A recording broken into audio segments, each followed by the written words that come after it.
James Ratcliffe from University of Southampton, who will tell us about holomorphic defects in strongly coupled n=4 triangles. Thank you very much. Thank you for the introduction. I'd like to start by thanking the organiser of the programme and also this workshop for putting on this event and giving me the opportunity to talk. So what I'd like to talk to you today is based on some upcoming work with Andy and the authors listed here. So it seems like I'm a bit of an exception in that I'm the first Blackboard talk, so I will try and write comically large, but if at any point I get carried away and it gets too small, just shout and I'll rewrite things so that everyone can see at the back. And this also means that I might be slightly lighter on references than if this was a presentation, but if you're interested, I'm happy to provide them after this.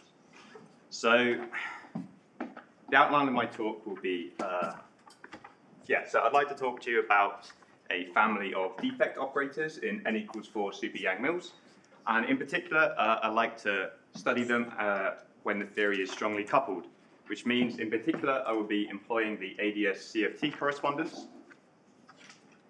So this will be more of a supergravity talk than a conformal field theory talk, but my aim is to build up some intuition with the type of objects, in particular probe brains, that I shall introduce in the supergravity background, and understand what their behaviour means generically for the type of defects that these will be dual to. So yeah, the outline of the talk is as follows. So I'll start off by introducing the setup and the sort of prototypical example that will serve as the main source of motivation and intuition for the type of generalizations that I will then go on to introduce, which are these holomorphic generalizations. And I will show that these preserve at least 1/4 of the initial supersymmetry, which I'll then discuss, and then I'll try and make all of this concrete by considering two examples.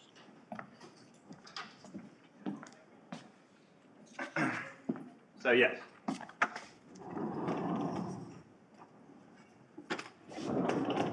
So sort of the prototype that I'll be using and basing a lot of the intuition of the generalizations that I shall consider are something known as probe flavor brains.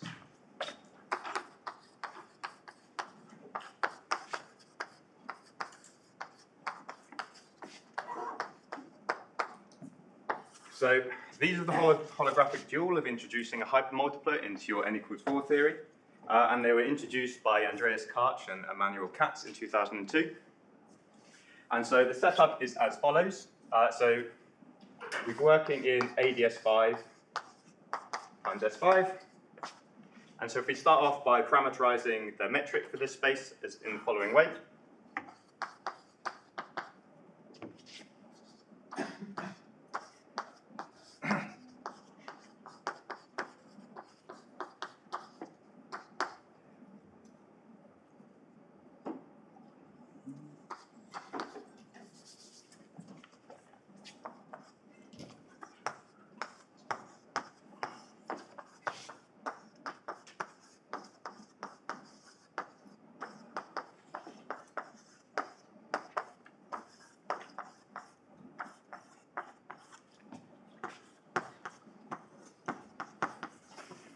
So we've introduced a pair of polar coordinates in the transverse directions, and so flavor brains are given by the following embedding into the D3 brain background. So if I label these coordinates in the following way,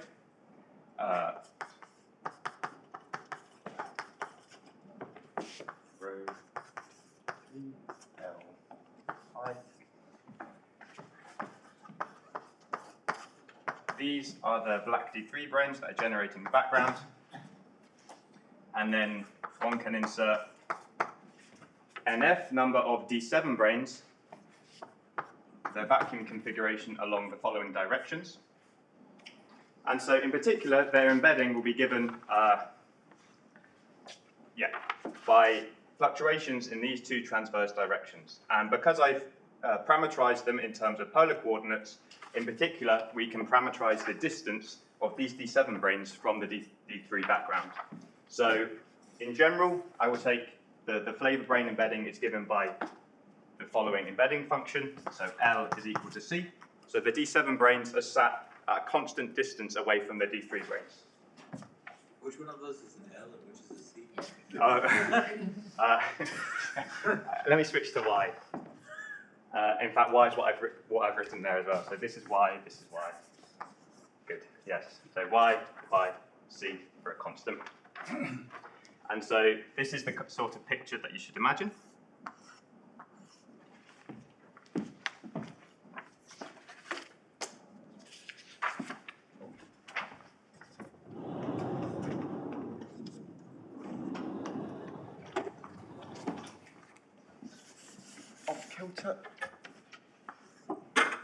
So if we pictorially imagine the D3 brane sitting in this plane, then we can try and visualize the D7 branes as sitting at some constant distance, y is equal to c, away from the D3 branes. And so why do I claim that this is dual to adding matter to your field theory? So firstly, if there is a separation between the D3s and the D7s, it means the strings that can extend between these two branes have a tension. And so if we have a tension, then the string modes as viewed from the D3 brane will have a mass. And this mass is just given by the separation C times by the string tension, so 1 over 2 pi prime. So this is the mass of your hypermultiplet. Secondly, we see that this D7 brane extends along all of the field theory directions, which means the entire Poincare symmetry group is preserved, as would be expected from inserting hypermultiplets into your theory.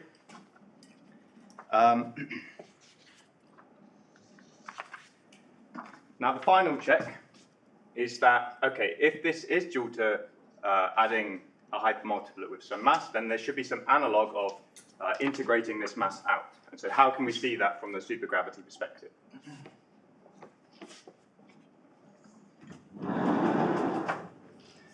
So if we switch from these polar coordinates to the following coordinate system,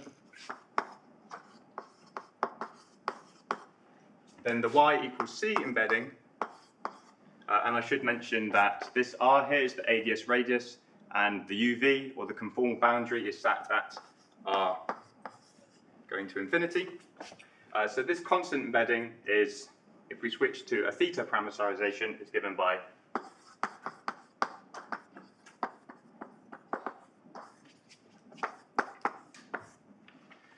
so we see in the UV, the brane starts fully wrapped along the S3, but as we reach a special point given by the scale set by the mass, this constant c, we see that the brane shrinks entirely off the S3, so it's no longer sat there and effectively doesn't exist. And so this is akin to integrating out your mass.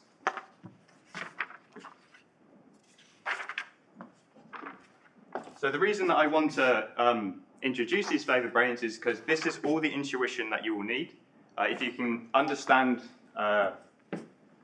this correspondence between these types of embeddings and the fact that they are giving mass to the hypermultiplet in your dual field theory, then you'll have sufficient information to understand the types of generalizations that we'll now consider. So I'll set the generalizations up in the following way. So I'll take two of these field theory coordinates at random and define a holomorphic pair. So we'll take Z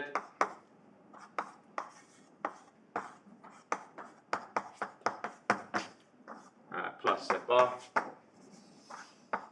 complex conjugate, and correspondingly we'll take two coordinates in the transverse directions, also parameterize them in a holomorphic way, so that we can try and set up holomorphic embedding functions.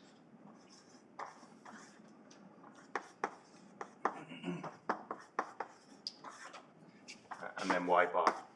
So I'll be still inserting D7 branes in this way, except I'll be taking the two transverse coordinates to be given by a pair of holomorphic coordinates as a function of two holomorphic coordinates in the field theory direction. And so now, these quantities still parameterize a mass, but now this mass can depend on position. And so correspondingly,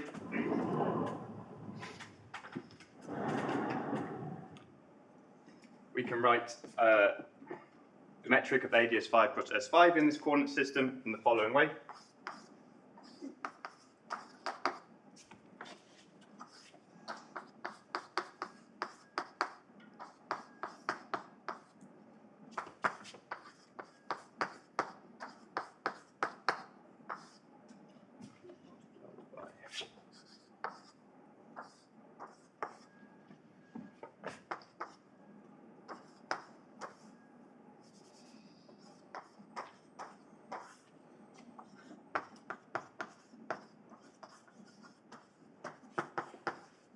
James, the podium is blocking Oh, our ability to see. thank you. Thank you. Is it still sufficiently big? Yeah, that was the podium. Yeah. Thank you. So we see now that the structure of the metric is exactly the same, apart from these holomorphic pairs of coordinates. So we can insert D7 branes where their now embedding function is given by holomorphic embedding functions y, instead of y is equal to a constant. Good. So yes, I can tell you how much supersymmetry is preserved, which is basically the whole point of my talk.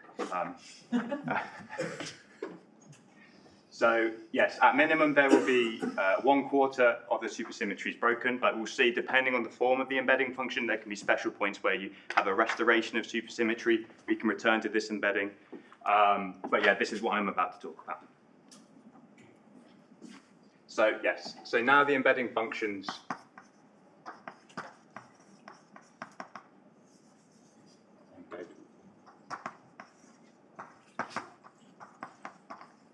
Instead of y is equal to a constant, we have y as a function of z and z bar in general.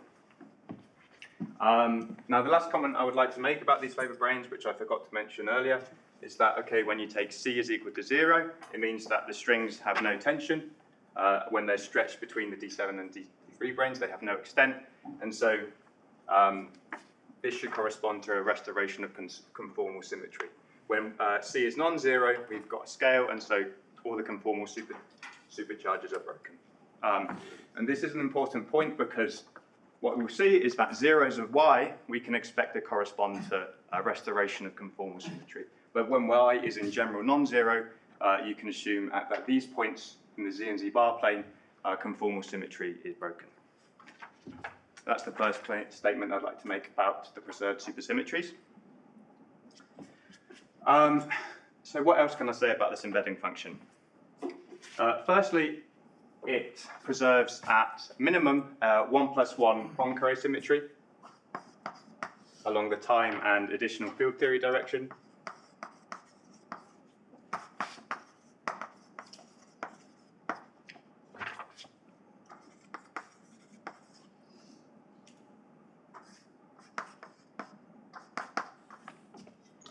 And so we could expect that these embedding functions describe flows to defects that are along this, this direction. And in the two examples that I consider, this will be indeed the case. Okay.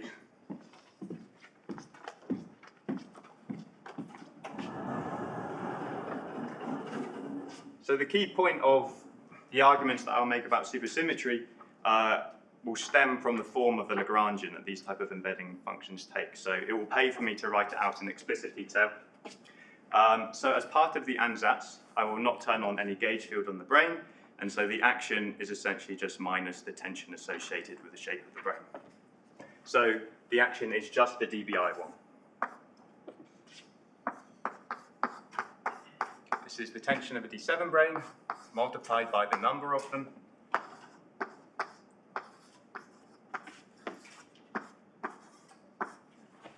And then the integral is over the induced metric on the brane.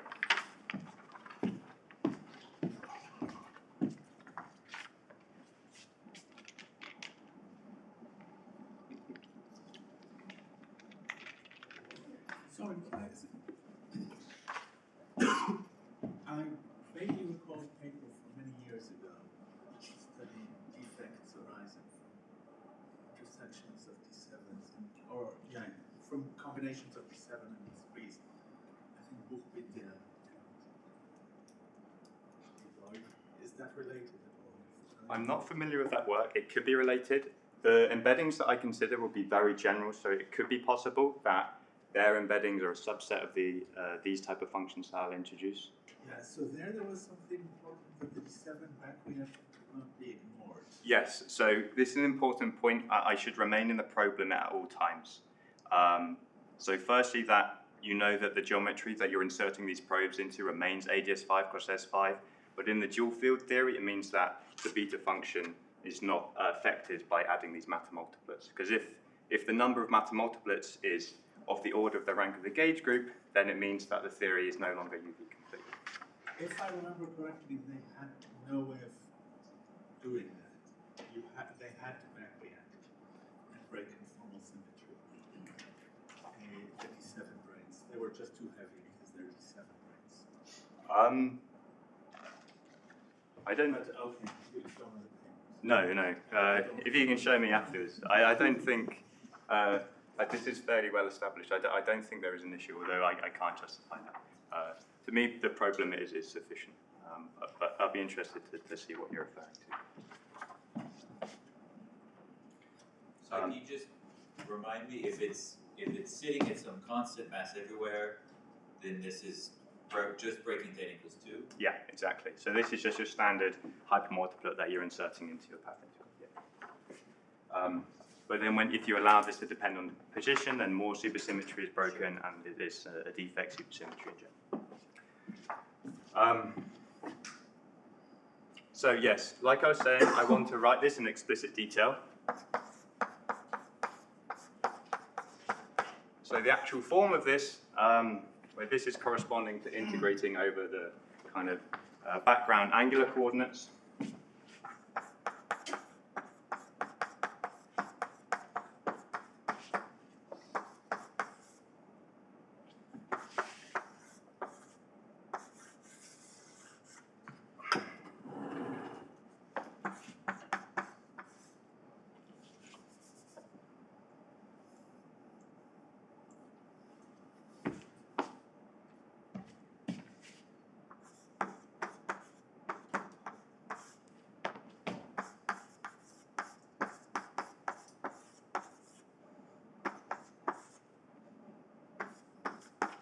This is a problem of trying to write large, so I can't fit everything on one line.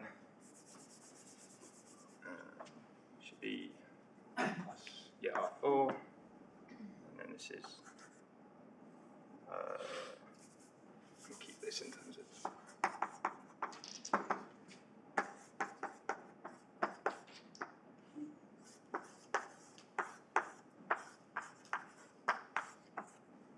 and this is all under the square root.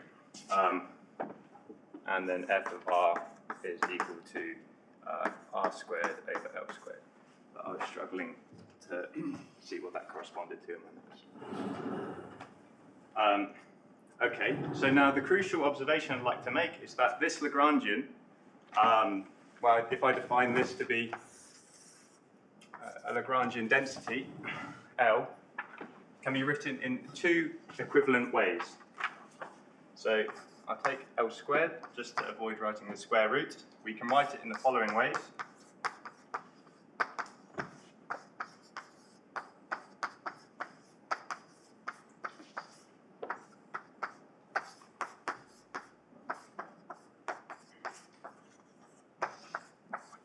It also equals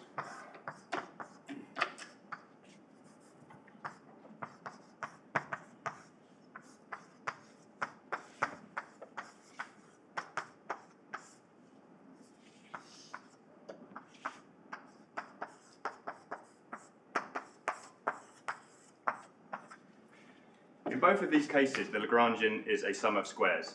And so it means that we can reach an extrema of the action by setting one of these terms to 0. And so in particular, setting either this or this to 0 corresponds to a holomorphic embedding or an anti-holomorphic embedding. So one would anticipate, so this is essentially the Bogomolny trick. So one would anticipate that these embeddings also satisfy the equation of motion, and indeed they do. So this is the point that I'd like to make, is that if you introduce any D7 brane given by a holomorphic or anti-holomorphic embedding function, then this is a valid solution to your equation of motion.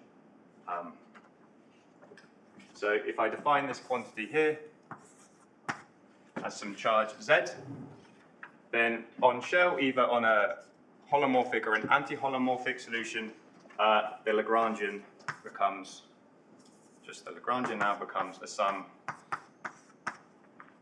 of two terms. And in particular, it obeys, for more general embeddings, it obeys the following bound. And saturation is reached on holomorphic or anti-holomorphic embeddings.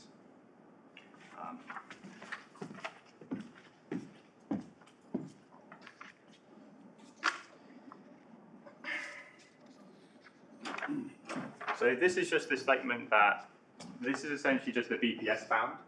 So one would anticipate that these embeddings also preserve a subset of the supersymmetries, or some supersymmetry is preserved.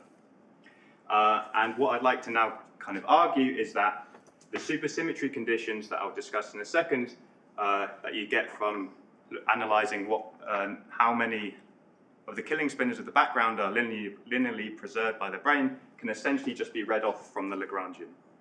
And then I'll use this to argue that, okay, when you reach some special points along the D7 brane's geometry, if one of these terms dominates over the other, then we get some supersymmetry enhancement. So I'd like to argue that each one of these terms corresponds to the breaking of supersymmetry.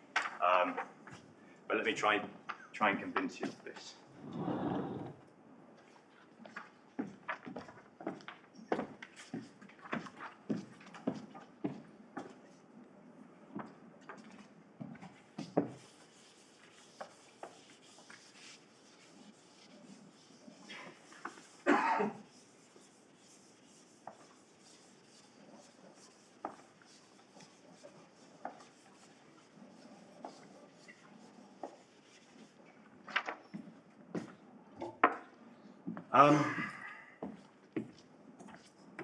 So the answer to the question of how many supersymmetries this embedding preserves can be answered by the solutions to this equation. The specifics of where this comes from goes beyond what I want to talk about, but I'm happy to discuss it further if you're interested. But just take this for granted. So the number of solutions where epsilon is a background killing spinor,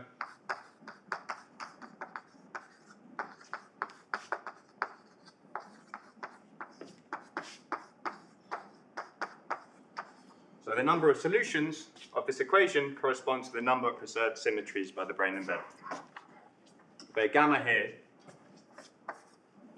is an embedding-specific projection operator that can loosely be seen as given by some quantity, which depends on your embedding, divided by the induced metric on the brane. And it obeys the following properties.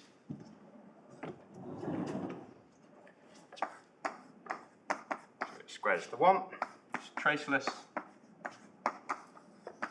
and its Hermitian.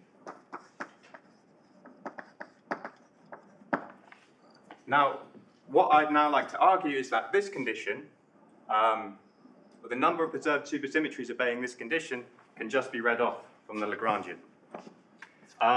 So let me start by showing that this also corresponds to a BPS bound. So I can rewrite this in the following way. So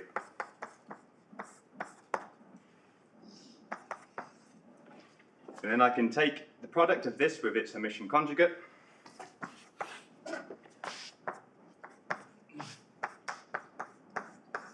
where using the properties I've stated here, because this is now a positive semi-definite, it will be bounded by 0. And expanding this out, we find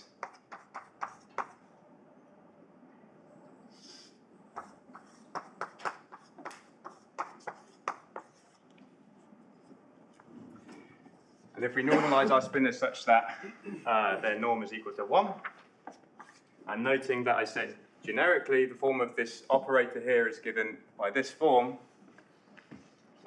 then we have the following inequality.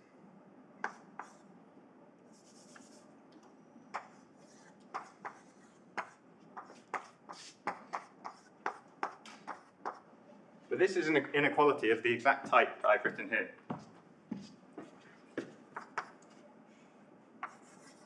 So Lagrangian density is just given by the induced metric, and it's bounded by this quantity here. And so I claim that when you go through the specifics of this calculation, which depends on your embedding, the quantities that you get out and the supersymmetry conditions you get out correspond to these terms in the Lagrangian. So what does this look like for our specific example?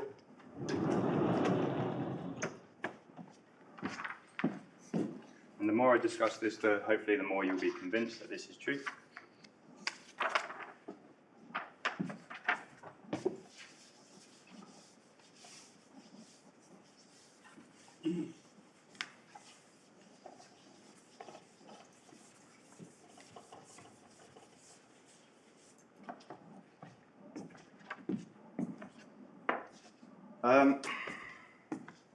So for the specific D7 brane embeddings that I'm considering, if you go through the motions of this calculation, then the corresponding conditions you get for preserved supersymmetry are given by the following equations. With these are the flat space antisymmetric product of flat space Dirac matrices.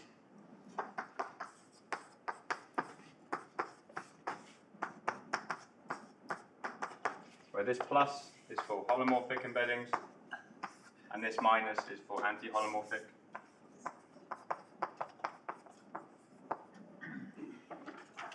Okay, so we see at most there are two additional constraints that the killing spinners need to obey.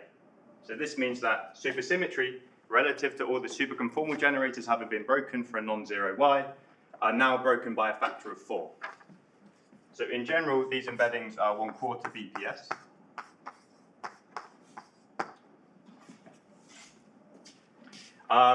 But we'll see that at special points where one of these conditions may disappear, then we can have an enhancement to 1/2 BPS states, which I'll discuss in a little bit. But what more can we say about this preserved supersymmetry? So we know that at minimum, there'll be Poincare symmetry preserved along the time and additional field theory direction, and so we can ask what the chirality of these preserved spinners is along these directions. So the relevant two-dimensional chirality operator is this one. And then we can use this in collaboration with the fact that this is ADS5 cross S5, and so the background killing spinners need to obey this equation. And so using these two together and these conditions that the preserved spinners need to obey, then we have the following.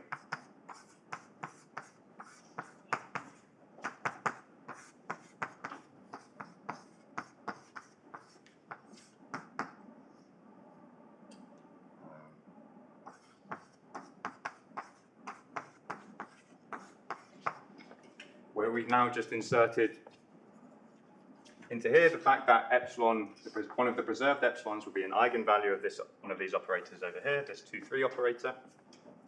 And so we can combine these two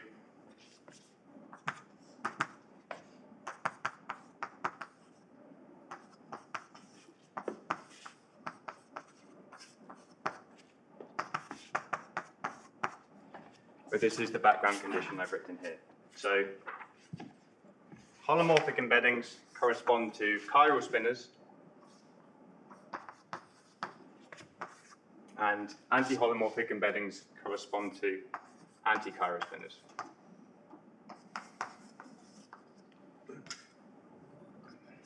Okay, and I said that the number of preserved supersymmetries is 1/4 what it would be without the D7 brane. And so minus the superconformal generators, this means that there are 4 preserved supercharges. So these embeddings correspond to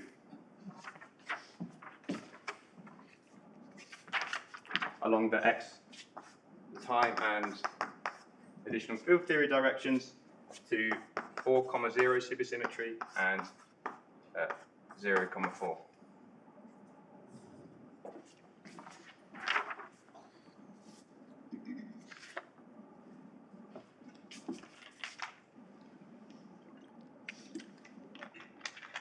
So this is nice and fairly explicit. But I keep saying that I want to show that all of this can just be read off from the Lagrangian. So we note that because this is type 2b supergravity, the background spinors have a definite chirality under the 10-dimensional chirality operator, and so, which looks like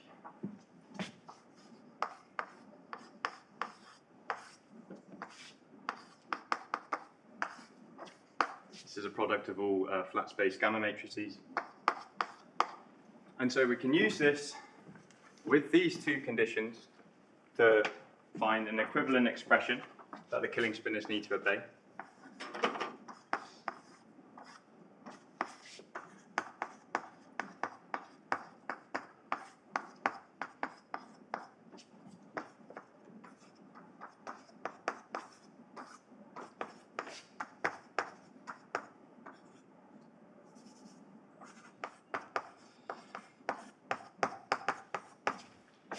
Now, these directions correspond to exactly the same coordinates that a D7 brane along these coordinates, or correspond to the coordinates of a D7 brane along the Z and Z bar plane, and then these indices correspond to a D7 brane along the Y and Y bar directions.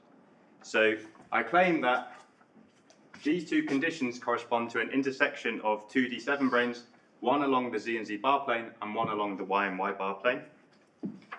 And so if we now revisit the Lagrangian that I've written over there,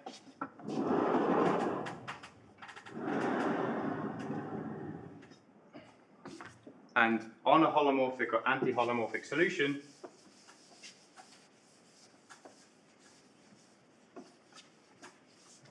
the Lagrangian neatly simplifies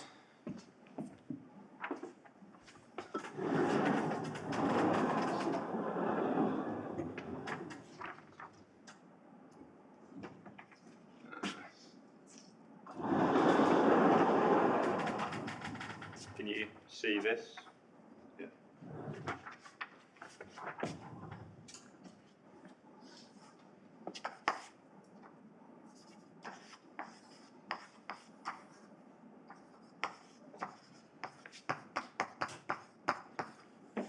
So I've just reinserted the Lagrangian now back into the action, but I can separate these two terms.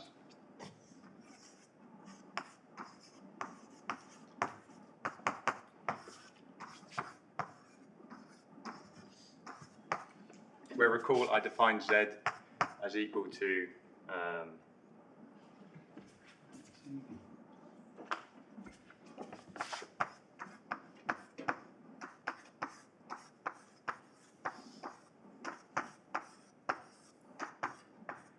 and so on, let's say, a holomorphic solution, this disappears, and so we're left with this quantity.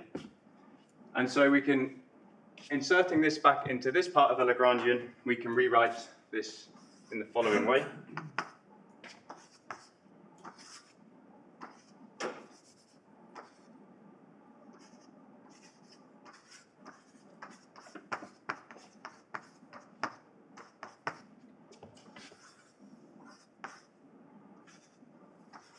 Well, I've now isolated the two coordinates of interest.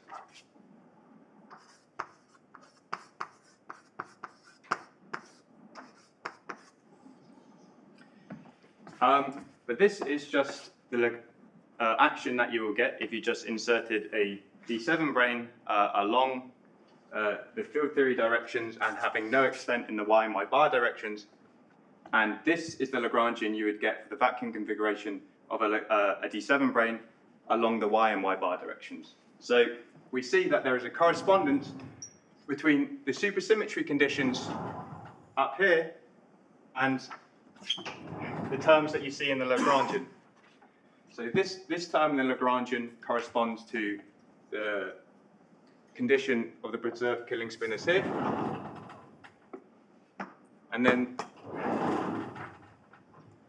this term in the Lagrangian gives you the top condition for the preserved killing spinors. So this is Z of Z bar plus or minus S Y of Y bar.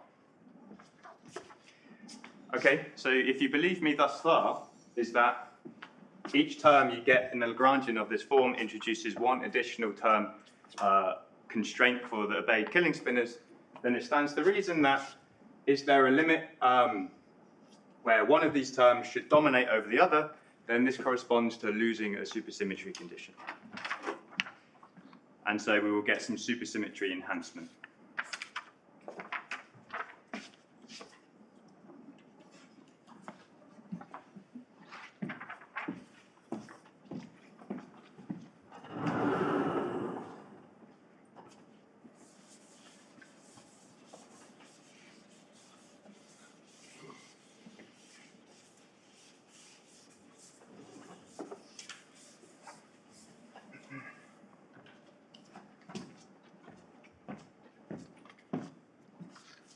Any questions before I move on?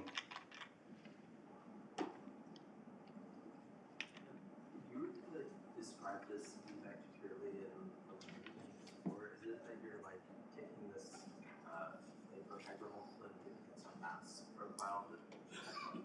Exactly that, yeah. And just to clarify, the main thing that's holomorphic about this defect is these embedding functions. It's not like some sector of correlators on the defect.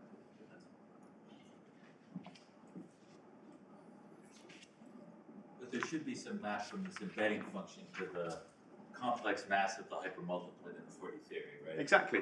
So this was, Clearly, yeah, it's, so for the constant, it's literally just the distance multiplied by the string tension. So the distance is now some arbitrary holomorphic or anti-holomorphic function over 2 pi alpha prime. So the mass of your hypermultiplet now depends on position. Okay, where was I? So yes, one can ask for a given embedding, are there special points in the Z and Z bar plane where one of these terms in the Lagrangian dominates over the other, and therefore are there points where we lose one of the supersymmetry conditions and therefore have a restoration of supersymmetry, be it still along the T and additional field theory directions, or is it a restoration of the full 4D supersymmetry that I introduced when talking about flavor brains in the beginning. So let's consider the two cases.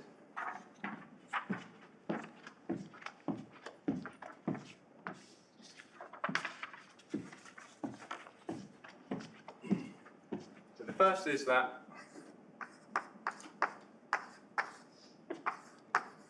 the Z and Z bar term dominates over the Y and Y bar term, which corresponds to the limit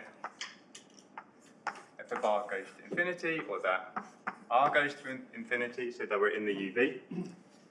And so now this is just, without this term, the Lagrangian, this is just the embedding of the flavor brains that we started with. So this is now a D7 brain. I can redraw this picture. These are the D3s. These are the D7s. Bar in the UV, we ignore the presence of the additional brain extending along the Y and Y bar directions, and so we effectively have a restoration of the flavor brain system that we started with. So the supersymmetry has been enhanced, and it's also been enhanced to a full four-dimensional supersymmetry. Then the other case is that the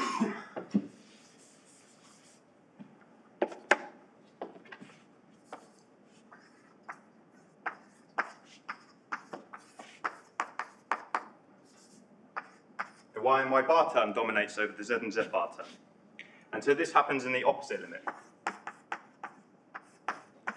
These are all just generic properties. There may be specific embeddings that you could cook up where there are different points where one of these dominates over the other. I just want to highlight the generic properties that are true for most, if not all, of the embeddings, holomorphic embeddings that we consider here. But the power of this setup is that you're free to think up whatever example that you want. But I just would like to say that in either of these limits, you get an enhancement of supersymmetry. So this corresponds to R going to 0.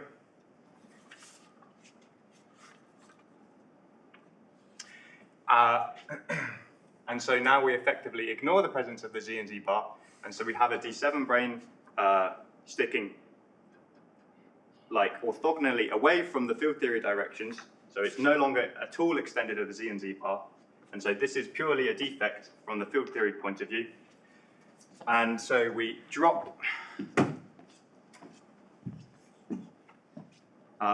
the top condition, and so supersymmetry remains along the T and field theory direction, but it's enhanced from 0,4 to 0,8, or 4,0 to 8,0. So this is for anti-holomorphic, and this is for holomorphic.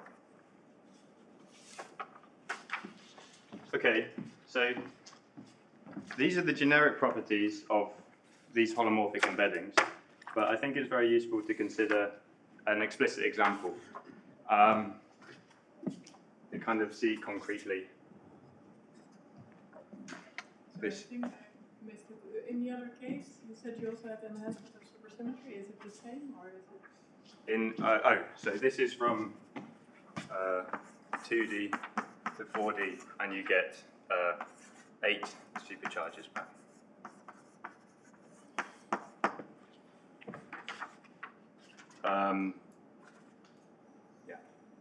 Yeah, so in this case, the because you now no longer have the presence of the brane extending along the Y and Y bar directions, so that essentially there is no defect, or that you kind of can't see the defect, you're opaque to it, and so this is just the setup that I started with in the flavor brane case. So now the D7 branes are completely extended along the theory directions. But because you lose one of these conditions, you know that there's only one additional constraint on your killing spinner, so supersymmetry doubles. But what I wanted to argue is that, okay, it's good to be thorough and go through these supersymmetry arguments, but if you have a Lagrangian of this form, you can just play around with various limits and trust in the intuition that I'm hopefully building that, when one of these terms disappears, you lose a constraint on supersymmetry.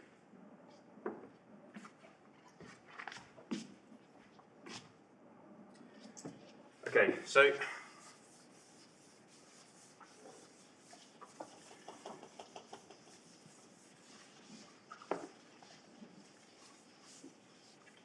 I started off by considering the well-studied known case of a constant embedding, which corresponds to a constant mass. The next most simple embedding that fits into this generalization that I've been discussing is just the linear solution.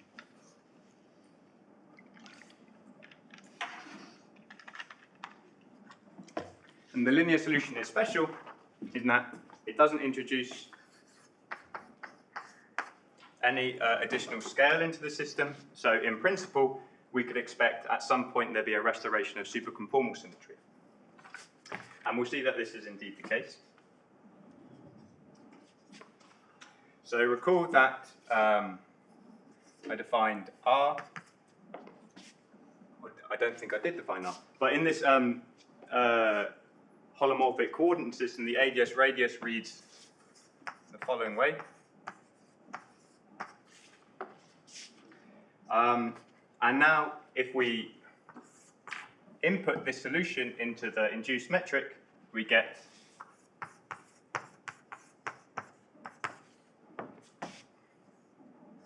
so I'm going to leave things in terms of R for brevity.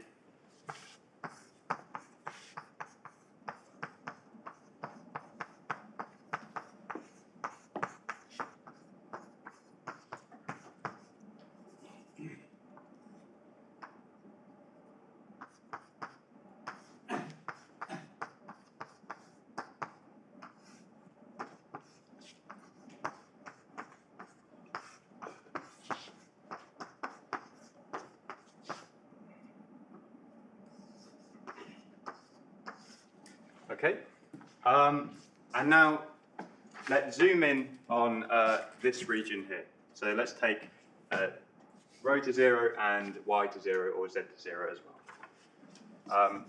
So in this limit,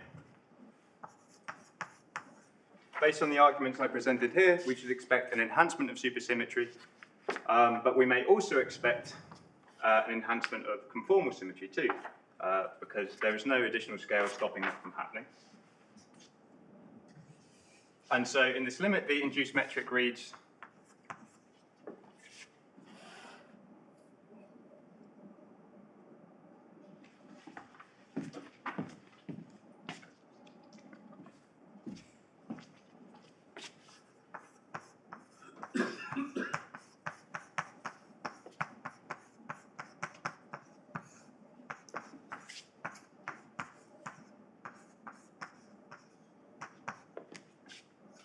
where I have switched to the following coordinate system.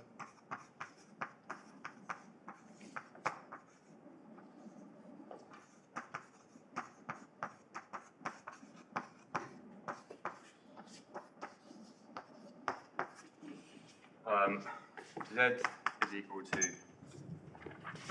r sine theta psi over c, and then rho is equal to r cos theta. Theta.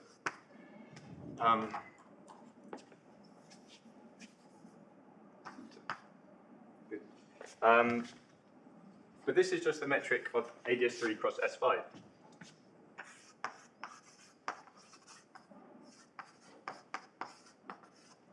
This is the S5 part, and then this is the ADS3 part. And so indeed, we're now r going to 0. Recall in this coordinate system, this is in the IR. We see that the embedding functions corresponds to an operator which flows in the IR to something which is a defect along the time and field theory direction and is superconformal.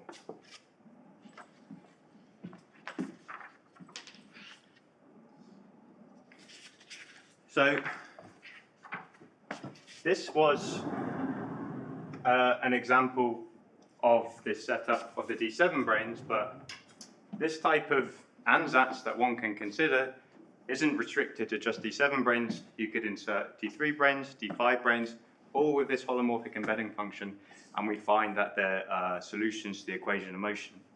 So hopefully I built enough intuition where I can just introduce now a different type of brane embedding, also given by a holomorphic embedding function, and the arguments that I will make for it are convincing enough based on what I've discussed up until now. You looked at what this looks like. I mean, this is just the mass vanishes at some point on the plane, and you have some supersymmetric localized states there, right? Well, Can you match this to the free theory? Or? so the way I think of these kind of defects is that you have some massless degrees of freedom in the kind of P and X plane, and then you have, say it's the linear case. The further you go out, the heavier things are, and based on the intuition of the flavor branes is that at different points you integrate out when you reach a point along the RG flow that corresponds to the scale set by the mass, you no longer see the D7 brane. The same thing now is true here, but it's position dependent. So as you flow, you can think about integrating more and more and more until you just remained in the IR with the massless degrees of freedom. But this is why I wanted to emphasize the intuition behind the flavor branes. It's exactly the same, it just now depends on position.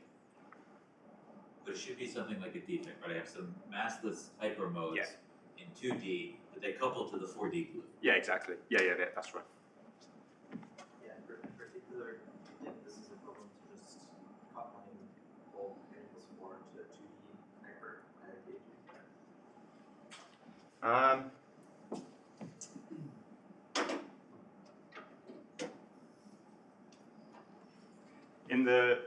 Are you talking generically or in like the massless limit?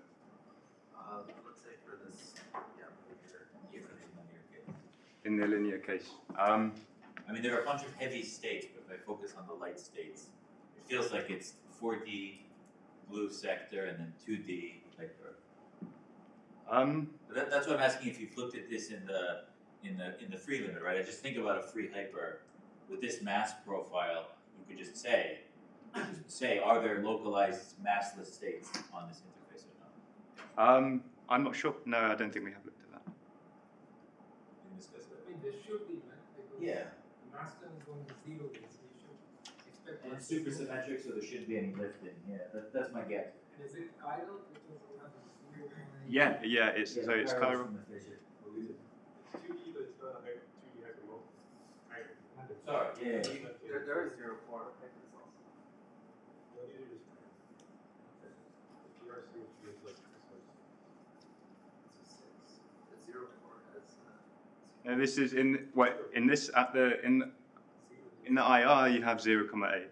And I should say that now, because the brain extends fully along the S5, our symmetry is enhanced to SO6. In this paper I mentioned before, I think it was copying the W to W model, to the W model. I think it's more graduates. Okay. I think they claim that you can write this that way. Chiral fermions are applicable to non-rest.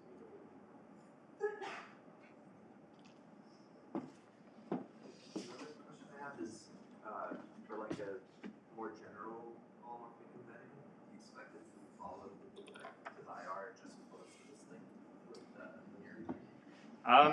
I would think as long as you're adding no additional scale into your system, then I think this should be true.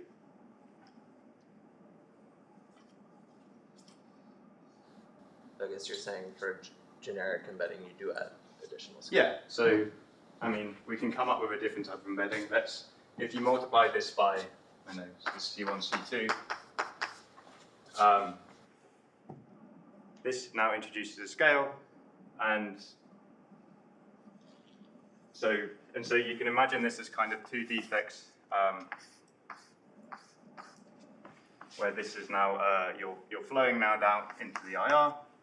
This line represents the IR, and the scale here is set by C2. So in this case, I wouldn't expect there to be restoration of conformal symmetry because of this quantity here, because of this scale set by C2. Don't expect it to flow to a conformal defect. That's kind of exotic, right? So you're saying it's an unhealthy RG flow in some sense? Defect RG flow? According to this, yes, this is what I would argue. Where you have a linear 0, you'll get these chiral fermions. If you have like z squared, you'll get massless modes at 0, but you'll have scale invariance but not conformals. So this is what I mean by the addition of an additional scale, is that it's really only the linear solution or things that, just the linear solution that is possible to restore conformal symmetry because you're not adding in any additional scale. Can you see that just if you have a double 0 with the induced metric of the area 3 cross S5, it becomes. As in like z squared? Yeah. No, so if you take, I consider an ansatz where if you take like z to the n, and you don't get, this multiplicity appears in the action no matter how you shuffle things around. And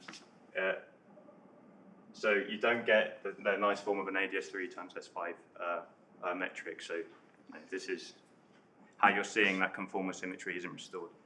But you could also see it just from the fact that as soon as you take, because Z has the same dimension as Y, as soon as you take Z to the power of something n greater than 1, C needs to have a corresponding dimension so that this matches. And so it's not possible for you to get a restoration of conformal symmetry. But these type of, the final example that I'd quickly like to run through is also a linear solution, but now for the D3 case, and any type of linear solution in any kind of these embeddings that we would consider, you should expect a flow to some kind of restoration of conformal symmetry. So hopefully I can just present this example and we have enough intuition to believe that it's true.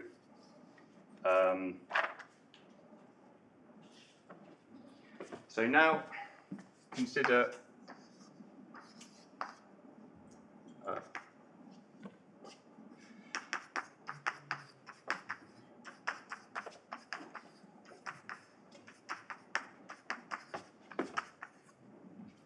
not a D7 brane, but D3 branes along the field theory, completely along the field theory directions, and I should write these as Z and Z bar, and let's take these to be Y and Y bar. I consider now exactly the same embedding function as before, where crucially, I should mention that this can now couple to the background 4-form flux. But this is an important point because the presence of this essentially is what enables this embedding to have holomorphic solutions. Without the Wesley-Mina term, this embedding doesn't give you holomorphic solutions. So if we now consider the linear case here, then the induced metric reads, where again R is as I've written it over there.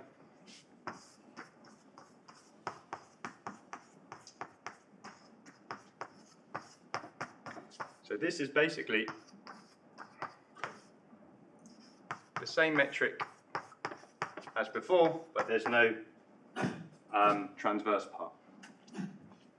And so we can convert this to the following form. So remember, this is where we take R to 0. So again, we're zooming in the IR where we expect a restoration of conformal symmetry. And basically, it's spiritually the same as this calculation, except we have no extent along these directions here. And I should mention that in these embeddings, the equation of motion enforce that your sat at rho is equal to 0, which corresponds to a maximal S1 inside the transverse S5. And so we can rewrite the metric as follows.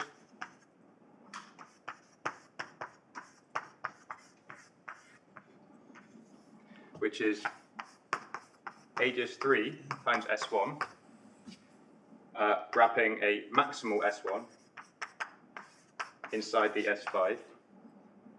And I haven't been able to find a neat trick like this to show what its chirality is, but numerically we've shown that it has restoration to 4,4 supersymmetry. So if we recall from Charlotte's talk that this looks an awful lot like an embedding corresponds to a Gukov-Witten defect. But this is very new. We've kind of developed this example out only in the past couple of weeks. But I thought it would be neat to present at least. And just to show that these generalizations are themselves pretty general. So I think I'll stop there. Thank you very much.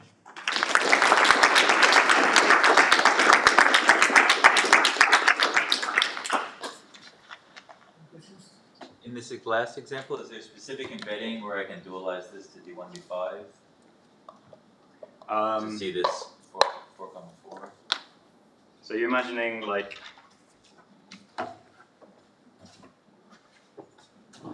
so we're saying the embedding is like 2D3 branes intersecting, and you want to T-dualize. Yeah, I want to turn this because Susie looks like in flat space. I think you could do that. Okay. In curved space, it's harder. Yeah.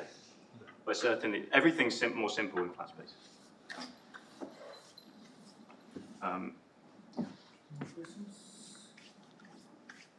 So I guess for this last example, if you separate D3 branes, it's sort of like going on the Coulomb branch. Exactly. And so, sorry, go on. Yeah. I kind of brushed through this example, but again, we could consider the opposite limit where you'd ignore the presence of this additional D3, and it's exactly as you're saying, it's like flowing from something that looks like it's sat on the Coulomb branch, but now if you integrate out these massive degrees of freedom, you're left with something in the IR which is resembles a good Cobb-Whitten defect. But yeah, this is good because it means that the intuition that I was describing now just exactly, you can pull it through to all these other cases. So everything that you believe to be true about the D7 also holds the D3s, D5s. But the actual interpretation that it corresponds to in the field theory side is like a case-by-case basis. Like, these correspond to different defects. What have you thought about what happens when you have poles? Yeah. So they also solve the equation of motion fairly miraculously because they don't in flat space. So then these correspond to, I guess, the opposite type of configuration where you start with something that looks like a y and y bar in the UV and flows to something as the ND bar. So yeah, so poles. We haven't spent as much time analyzing what each of the limits look like when you have poles, but they do, strangely enough, if you're quite careful about how you take limits, There is an ADS3 in there somewhere, or no? That I'm not sure. I'm not sure. I haven't spent a lot of time looking at poles. I think there's a known example where it's like, is it Joanna and co, where they consider like a y is equal to 1 over z, and it looks like it's a good, yeah. So I think. Do these things have effective tension, or are they just rigid objects?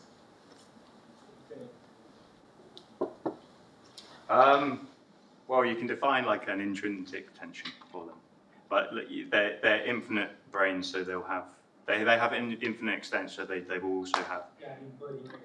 Yeah, of course. And this is the BPS condition.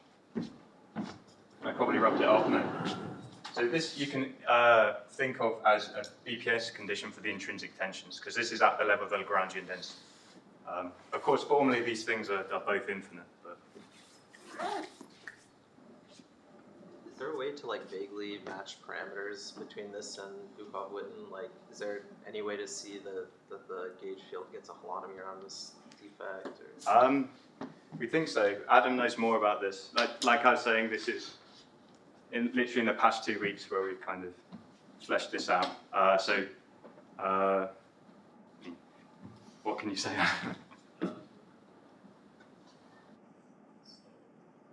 We're not sure. It depends, like, if you have to tell them extra stuff, right, on the brain, like holometers, parameters. Yeah, so I don't know if there's a direct comparison here. I think you need to tweak some things, but certainly the picture's partially there. But it's interesting the type of embedding that it flows to. But like, there's still some more investigation to be done. I just wanted to show that this extends beyond just the D7. You can consider other types of defects. Because this time it could also be like coupling to a 2D. Say again, sorry? This time it could also be 2D n equals 4,4 hyper that it's coupling to rather than a 2 coupling. Time, James.